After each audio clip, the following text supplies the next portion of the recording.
बाबा, आज येताना बासुंदी घेऊन या ना.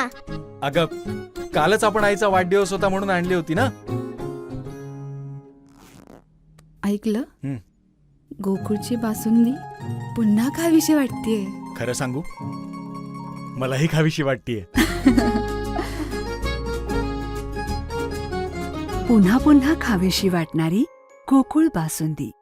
सिंधुदुर्ग जिल्हा परिषदेत प्रशासनानं कडक भूमिका घेत माध्यमिक शिक्षणाधिकारी कविता शिंपी यांना थेट कार्यमुक्त करण्याचा निर्णय घेतलाय. शिस्तभंगाची कारवाई प्रस्तावित असल्यानं जिल्हा परिषद प्रशासनानं ही कार्यमुक्ततेची कारवाई केली आहे. पूर्व परवानगी न घेता वैद्यकीय रजेवर गेल्याचा ठपका ठेवत ही कारवाई करण्यात आली. प्रशासनातील शिस्त न पाळणाऱ्या अधिकाऱ्यांना हा इशारा देण्यात आलाय. जिल्हा परिषदेचे मुख्य कार्यकारी अधिकारी रवींद्र खेबुडकर यांनी तसे आदेश जारी केलेत. जिल्हा परिषदेच्या आदेशानुसार कविता शिंपी या 25 मार्च 2026 पासून कोणतीही पूर्व परवानगी न घेता वैद्यकीय कारणावरून रजेवर गेल्या होत्या. त्यामुळे त्यांच्या पदाचा कार्यभार तात्काळ श्री विनायक पाटील, सहाय्यक गटविकास अधिकारी, पंचायत समिती देवगड यांच्याकडे अतिरिक्त स्वरूपात सोपवण्यात आलाय. विशेष म्हणजे त्या रजेवरून परत आल्यावरही कार्यभार परत दिला जाणार नाही असे स्पष्टपणे आदेशात नमूद करण्यात आलाय.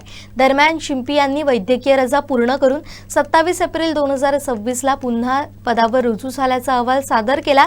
मात्र त्यांच्या विरोधात शिस्तभंगाची कारवाई प्रस्तावित असल्यानं जिल्हा परिषद प्रशासनानं त्यांना लगेचच एकतर्फी कार्यमुक्त केलाय.